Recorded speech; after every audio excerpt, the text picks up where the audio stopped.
तत्पुरुषदेवताभ्यो नमः ध्यायामि ध्यानं समर्पयामि आवाहयामि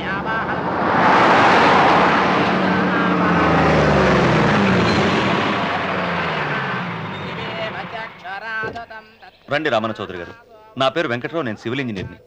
మీరు ఎంతో గొప్ప మనసుతో బోల్డ్ అంత పొలం పోగొట్టుకుని 6 మైళ్ళ రోడ్డు వేద్దాం అనుకున్నారు. కానీ ఇప్పుడు మీ పొలంతో అవసరం లేకుండా గవర్నమెంటే రోడ్డు శాంక్షన్ చేసింది. ఆ ఆలయం కూడా పడగొట్టక్కర్లేదండి. చెరువుకు అడ్డంగా వంతెన నిర్మిస్తున్నారు. 2 మైళ్ళ దూరం కూడా తగ్గుతుంది.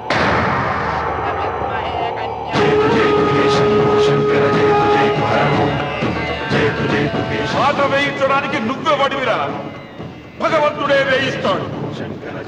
అమ్మవారి ఆలయాన్ని నువ్వు తాకలేవు.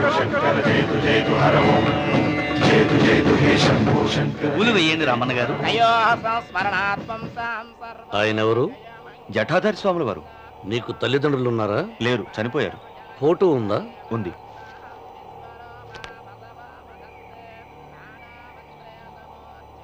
తల్లిదండ్రులను పూజించు, బాగుపడతావు. జడలు మీసాలు ఉన్నవాళ్ళు కాదు.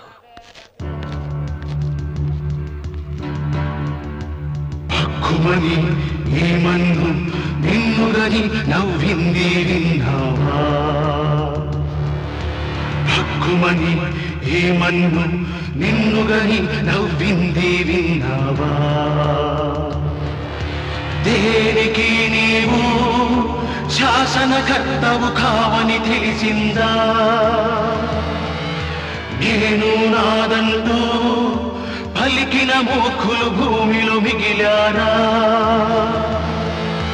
7 అడుగుల నేలొకటే చివరికి మనిషికి మిగిలేని ప్రవాహములో కొట్టుకుపోయే గట్టి పరకర మానవుడు. ఏ పాఠం ఎవరికి చెప్పాలో తెలిసిన వాడే ఈశ్వరుడు. రామన్న రామన్న ఇప్పటికైనా తెలిసిందా నీకు? రామన్న రామన్న ఇప్పటికైనా తెలిసిందా నీకు?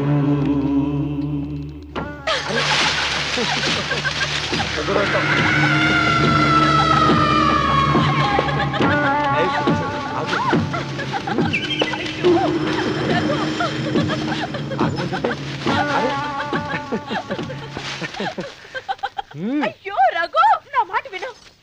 ఏంటి సులోచన ఇది? ఎన్నాళ్ళలో ముట్టుకోకుండా బ్రహ్మచారిలో ఉండమంటావు? అది కాదు రఘు, నా మాట విను. ఏంటి కాదు?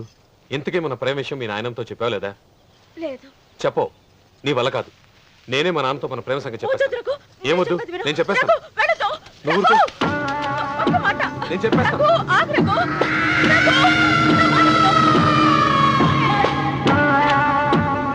నువ్వా? నేనే. ఎందుకొచ్చావు? నువ్వు మా నాన్నని చెప్పిన రాక్షసుడివి అంటావు. వెంటనే వెళ్ళకపోతే నిన్ను చంపేస్తాను.